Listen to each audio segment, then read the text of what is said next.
ओशो का विचार कि बुद्धिमत्ता खतरनाक है बहुत ही गहरे अर्थ और मनोवैज्ञानिक अंतर्दृष्टि को प्रकट करता है। ओशो के अनुसार बुद्धिमत्ता का मतलब केवल सूचनाएं, तर्क या तथ्यों का संग्रहण नहीं है, बल्कि जीवन को पूरी तरह से समझना, अपनी आंतरिक स्वतंत्रता को महसूस करना और परंपराओं तथा पूर्वाग्रहों से बाहर निकलना है। ऐसे में बुद्धिमत्ता उन लोगों के लिए खतरनाक मानी जाती है जो समाज द्वारा बनाई गई स्थापित धारणाओं, मान्यताओं और परंपराओं का पालन करते हैं, क्योंकि एक बुद्धिमान व्यक्ति केवल उन्हीं बातों को नहीं मानता जो उसे सिखाई जाती हैं, बल्कि वह स्वयं अनुभव करना और समझना चाहता है। इसीलिए ओशो इसे खतरनाक कहते हैं, क्योंकि ये व्यक्ति को पारंपरिक सोच से ऊपर उठाकर आत्मनिर्भर बनाती है। नंबर 1, बुद्धिमत्ता का वास्तविक अर्थ। ओशो के अनुसार बुद्धिमत्ता का मतलब केवल अकादमिक ज्ञान या जानकारी नहीं है, बल्कि यह व्यक्ति की स्वतंत्र सोच, सवाल करने की क्षमता और सत्य की खोज की ओर झुकाव है। एक बुद्धिमान व्यक्ति समाज के बनाए गए नियमों से ऊपर उठता है और हर बात को खुद से परखना चाहता है।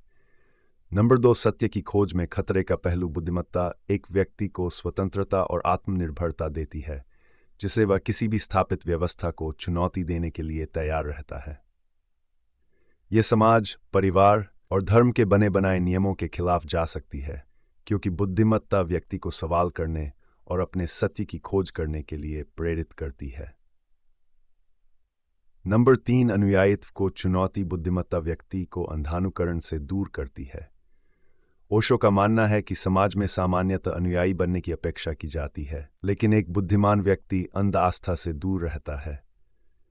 यह स्थिति स्थापित संस्थानों और परंपराओं के लिए खतरनाक हो सकती है, क्योंकि बुद्धिमत्ता व्यक्ति को स्वतंत्र विचारधारा की ओर ले जाती है।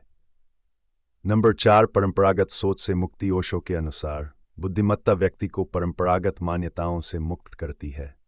परंपराएं और मान्यताएं अक्सर परिवर्तन के खिलाफ होती हैं, जबकि एक बुद्धिमान व्यक्ति हमेशा नए दृष्टिकोण को अपनाने के लिए तैयार होता है। यह स्वतंत्रता समाज की स्थिरता को चुनौती दे सकती है। नंबर 5, समाज और नियंत्रण खतरा। समाज अक्सर अपने नियमों और नियंत्रणों के माध्यम से व्यक्ति को नियंत्रित करना चाहता है, लेकिन एक बुद्धिमान व्यक्ति किसी भी तरह के नियंत्रण को स्वीकार नहीं करता।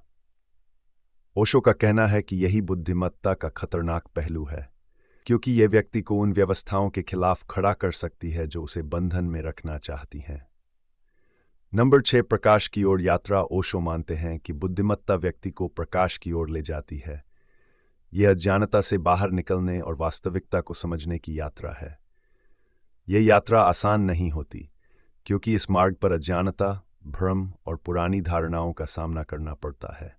नंबर 7, मुक्ति और स्वतंत्रता की दिशा। बुद्धिमत्ता का मतलब है कि व्यक्ति अपनी स्वतंत्रता और स्वतंत्र विचारों का पोषण करे। यह स्वतंत्रता ही व्यक्ति को जीवन की सच्चाई और वास्तविकता के करीब लाती है। इस प्रकार की बुद्धिमत्ता व्यक्ति को समाज के नियंत्रण और दमन से मुक्त करती है। नंबर 8, सच्चाई को आत्मसात करने की क्षमता। एक बुद्धिमान व्यक्ति हर सच्चाई को पूरी तरह आत्मसात करने के लिए तैयार रहता है, चाहे वह कड़वी हो या अनजान।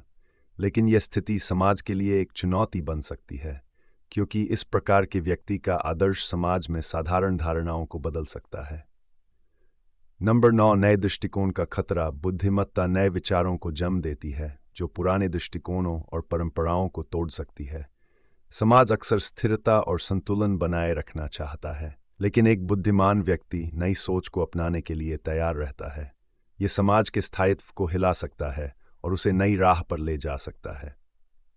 ओशो का यह विचार कि बुद्धिमत्ता खतरनाक है, हमें यह सिखाता है कि बुद्धिमत्ता व्यक्ति को स्वतंत्रता, आत्मनिर्भरता और वास्तविकता की ओर ले जाती है, लेकिन यह समाज के लिए एक चुनौती हो सकती है, क्योंकि यह व्यक्ति को परंपराओं, धर्मों और व्यवस्थाओं से मुक्त करती है।